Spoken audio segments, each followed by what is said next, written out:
আসসালামু আলাইকুম। আজকে নিয়ে এসেছি উত্তরবঙ্গের একটি জনপ্রিয় খাবার ডিম আলুর ডাল। এটি তৈরি করতে প্রথমে আমাদের ডিম এবং আলুটাকে সিদ্ধ করে নিতে হবে। সিদ্ধ করে নিয়ে আলুটাকে ডালের মতো করে ভর্তা করে নিতে হবে। তারপর একটি প্যানে তেল দিয়ে তার মধ্যে লবণ এবং হলুদ দিয়ে সিদ্ধ ডিমটাকে হালকা একটু ভেজে নিতে হবে। বেশিক্ষণ ভাজার দরকার নেই, অল্প কিছুক্ষণ ভাজলেই হবে।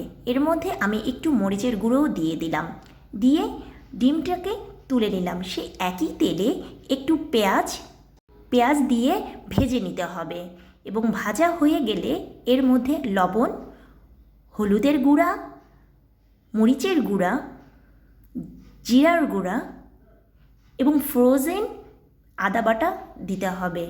এরপরে গরম মশলার গুঁড়া এবং একটু ধনিয়ার গুঁড়া দিয়ে একটু পানি দিয়ে খুব ভালো মতো করে কষিয়ে নিতে হবে।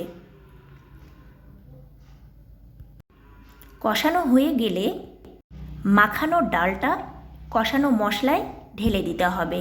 এরপরে ডালটাকে ভালো মতো কষিয়ে নিতে হবে। এরপর এখানে সিদ্ধ করে রাখা ডিমটা দিয়ে দিতে হবে। এর মধ্যে আমি দু রকমের ডিম ব্যবহার করেছি, এক সেদ্ধ ডিম আর একটা ভেজে রাখা ডিম। সেদ্ধ ডিম এবং ভেজে রাখা ডিম দুটি দিলে দু রকমের টেস্ট পাওয়া যাবে।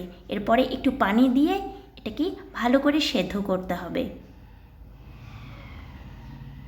আলুর ডালের সবথেকে ইম্পর্টেন্ট পার্ট হওয়ার আগে এখানে একটু গরম মশলার গুঁড়া ঢেলে দিতে হবে, যার কারণে এই আলুর ডালে একটা অন্যরকম টেস্ট আসে। এই যে হয়ে গেল আমাদের মজার ডিম আলুর ডাল এবং ডিম অমলেট ডাল। খেতে কিন্তু অনেক মজা।